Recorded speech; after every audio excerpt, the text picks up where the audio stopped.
I'd like to now introduce our final speaker, Bryce Himebaugh, who is a clinical assistant professor of engineering from the School of Informatics, Computing, and Engineering.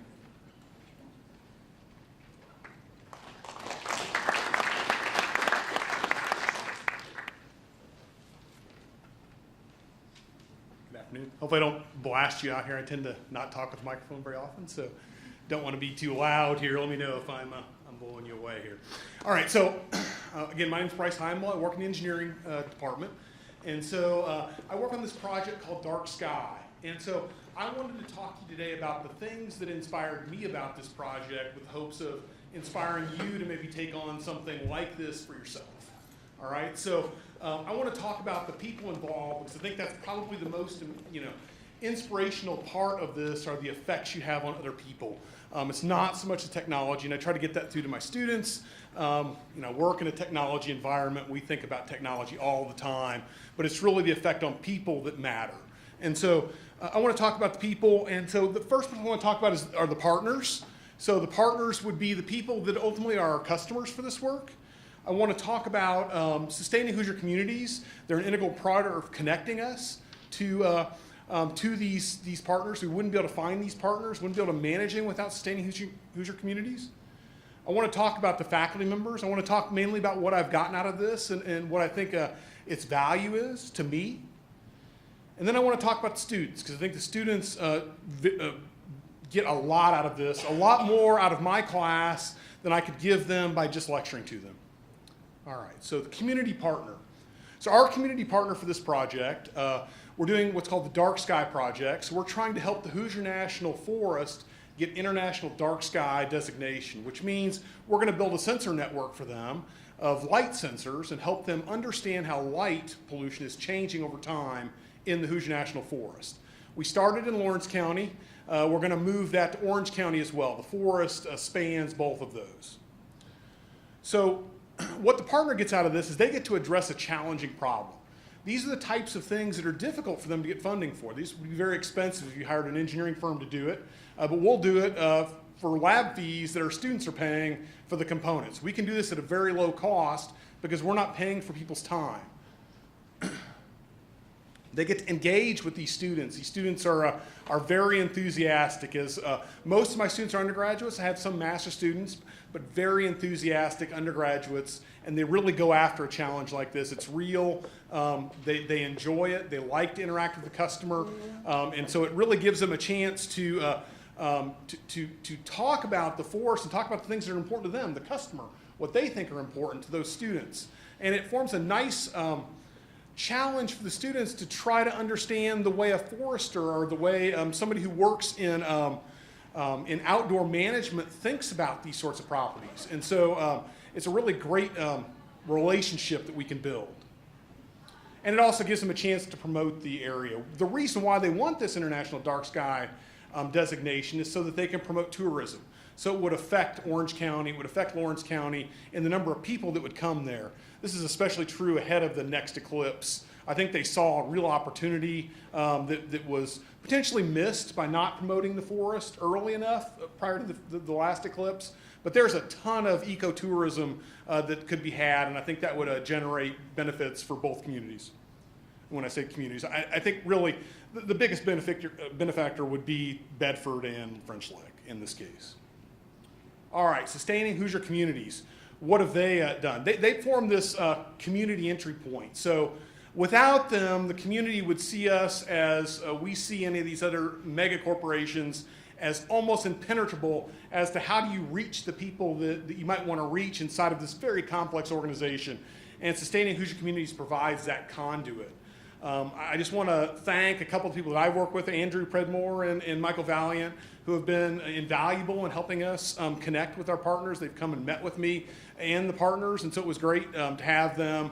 And so they really formed this focus point, and they put me to these projects. They introduced these projects to me, and so it's been great to work with them.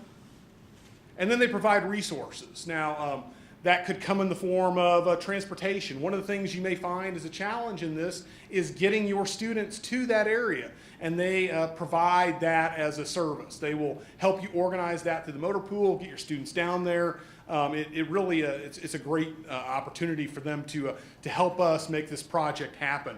Because it really is important for your students to get to the site, to not just be about the classroom. They need to get out in front of the people, see what the actual location looks like, and interact with the people on their turf. The other resources they provide are opportunities to connect with others in the university that are doing similar sorts of projects. Service learning is its own challenge as a classroom management sort of a technique, and people like Michael have managed a how do I want to put it? It's a group that meets periodically, and we talk about service learning issues and the things you might want to look out for, the things you can take advantage of. It may not be obvious at first, all the things that are available to you. The faculty member, in my case, that's me.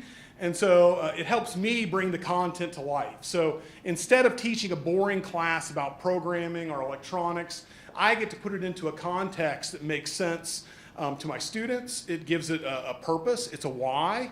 It gives me that why that's not always there in a class. And so it allows them to engage in this interesting problems. They don't, and sometimes they even forget that they're learning about this stuff, that it has, that we're really going through something that would, could be very dry, but they actually have a purpose for learning it. They have a need. And then it allows me to share my passion. So I have a passion for electronics, especially situated electronics that go out in the world, and even more than that, rugged electronics that can survive in relatively harsh environments. And so to me, those are my passions, and I like to share that with my students. And if we can do a real project and do that, in my opinion, everybody wins. The last thing are the students. These are a few of my students in the classroom, and you can see that they get to work with these complex problems. They truly are challenging problems to solve. There are a lot of nuances to this to get it right. And so they get to wrestle with these. These are real world things that turns out to be something that a lot of them have put on their resumes, and I've gotten calls on references from employers that have said, hey, they talked about working on this project. What was that project all about? And so it really is a real world sort of thing that they can put a stake in the ground and say, I actually accomplished something. Skipped. They get to apply their skills.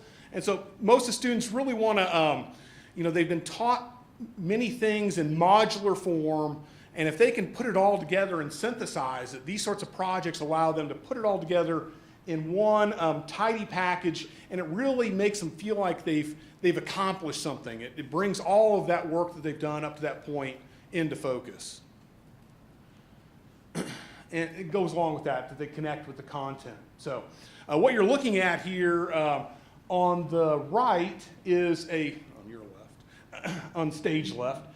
So the sensor there, that's a light sensor. It's a prototype, and so we're early on. We worked last semester. The thing that the partner, and the reason why I call them a partner instead of a customer is they have to be relatively patient. We're working with students, so things take a little bit longer when we're working with them. So that's one of the things that needs to be carefully communicated to the partner.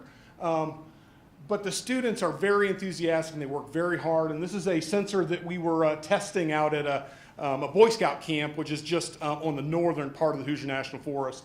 We were testing the range of the sensor for our sensor network.